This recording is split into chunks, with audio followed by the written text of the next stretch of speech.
السلام علیکم ناظرین، آپ دیکھ رہے ہیں ٹاپ 10 کنگ۔ آج کی ہماری ویڈیو پاکستانیوں کے لیے نئی ویزا پالیسی سے متعلق ہے، لیکن آپ سے گزارش ہے کہ سب سے پہلے ہماری ویڈیو دیکھنے کے لیے چینل کو سبسکرائب کر لیجئے اور بیل آئیکن پر کلک کر دیجئے۔ جی ناظرین، یہ تو آپ جانتے ہی ہیں کہ پاکستانی پاسپورٹ کے حامل افراد کے لیے دنیا کے بیشتر ممالک کا ویزا حاصل کرنا انتہائی مشکل کام ہے، اور دنیا کے خراب ترین پاسپورٹس کی فہرست میں پاکستان تیسرے نمبر پر آتا ہے۔ ہمارے بعد صرف عراق اور افغانستان کا نمبر ہے۔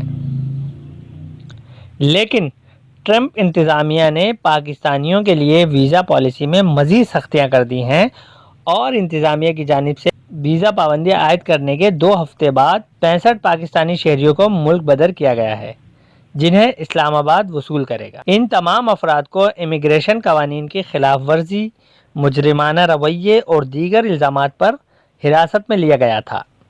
امریکہ نے ان افراد کو پاکستان کے حوالے کرنے کے لیے خصوصی چارٹر طیارے کا بندوبست کیا ہے، اور گزشتہ ماہ امریکی حکام کی جانب سے خبردار کیا گیا ہے کہ ویزا پابندی کی پالیسی سے نہ صرف عام مسافر بلکہ پاکستان کے سینئر افسران کے ویزے بھی روکے جا سکتے ہیں، جس کے بعد ان افراد کو واپس لینے کا فیصلہ کیا گیا ہے۔ پاکستان ان 10 ممالک میں سے ہے جو قانون کے تحت اس طرح کی پابندیوں کا سامنا کر رہا ہے، جس کے مطابق ایسے ممالک جو ملک بدر کیے جانے والے اور ویزا میعاد ختم ہونے کے باوجود رکنے والے اپنے مسافر واپس لینے سے انکار کریں گے تو ان کو امریکہ کا ویزا دینے پر پابندی عائد کی جا سکتی ہے۔ تازہ ترین اطلاعات کے مطابق پاکستانیوں کے لیے ویزا ڈیوریشن کم کر کے 3 ماہ کر دیا گیا ہے، لہٰذا میڈیا پرسنز اور جرنلسٹ کو 3 ماہ کا ویزا دیا جائے گا۔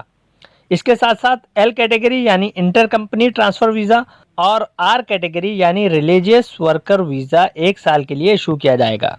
پاکستانی سفارت خانے کے ایک سینئر عہدیدار نے نجی اخبار کو تصدیق کی کہ معاملے کا حل نکالنے کے لیے بات چیت جاری ہے، تاہم انہوں نے یہ بھی دعویٰ کیا کہ پابندیوں کی اطلاعات گمراہ کن ہیں۔ ناظرین، اگر آپ کو یہ ویڈیو پسند آئی ہے تو اسے لائک اینڈ شیئر ضرور کر دیجئے۔ حاضر ہوں گے ایک نئی ویڈیو کے ساتھ، تب تک کے لیے خدا حافظ۔